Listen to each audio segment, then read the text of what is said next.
Now we are in the My Financial Plans or Your 3 Plans section of the Lifestyle Designer app. Now, this stems from another lesson that I learned from Rich Dad Poor Dad, Robert Kiyosaki, right? And what he talked about is the need to have 3 different plans. The first being the plan for security, then comfort, okay, and then for wealth. Now, the way that this works is this is at different stages in life. The first one is your plan for security. And here, what we're trying to do is we're trying to have our basic needs met. We're having to have a security blanket. We're having to not have to go into debt with medical bills, things of that nature. Those types of things happen. Rainy day fund, that's what we're looking at under the plan for security.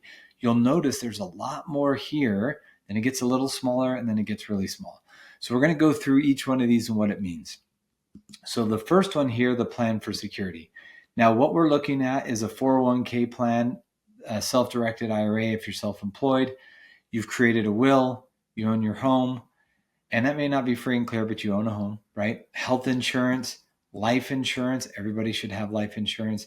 Liability insurance, you can get an umbrella policy, 7-figure umbrella policy for a couple $100 a year. It's not expensive. But if somebody did ever sue, they trip and fall at your house, you get sued, guess what? You don't lose everything. A power of attorney. And then you're looking at 3 months savings. Now, how is this working? Well, with our 3 months savings, this number is dynamically pulled from right here from your reverse engineering. So you reverse engineered your lifestyle and you came up with a monthly income target. Now you multiply that by 3, and that's what comes up right here.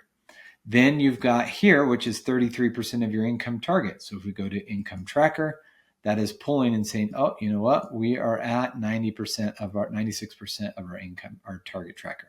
So that is what those numbers are. So if you come back here again, you'll see that this number is $8,745.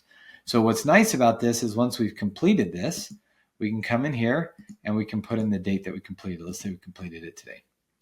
And then our 3-month savings plan, we completed that on November 5th, right? So what we're going to do is we're going to log each one of these, and then you're going to list out what you're going to do to celebrate. Now, you don't necessarily have to celebrate every single one of these things if you don't want, but you should celebrate. There's a dopamine hit that happens when you celebrate success, and your brain says, yep, I want more of that. So you want to keep doing that. So a good strategy when setting goals is to also set a celebration point. Now, you'll see these are kind of milestone celebrations, but then we're going to say, how do we celebrate achieving our plan for security? And then our plan for comfort and our plan for wealth. The next is your plan for comfort. And you'll see here we've got our 6-month savings. And again, this is automatically calculated for you. Children's education funds. If you have children, you want to have educational funds for your kids. And then 66% of your income target. And then once you do that, you complete that, how will you celebrate?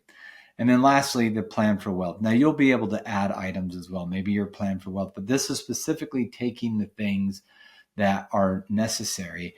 And your plan for wealth would be here, updated your 12-month savings, right? So you at least have that 12-month savings in there. So those are your 3 plans: plan for security, plan for comfort, and plan for wealth.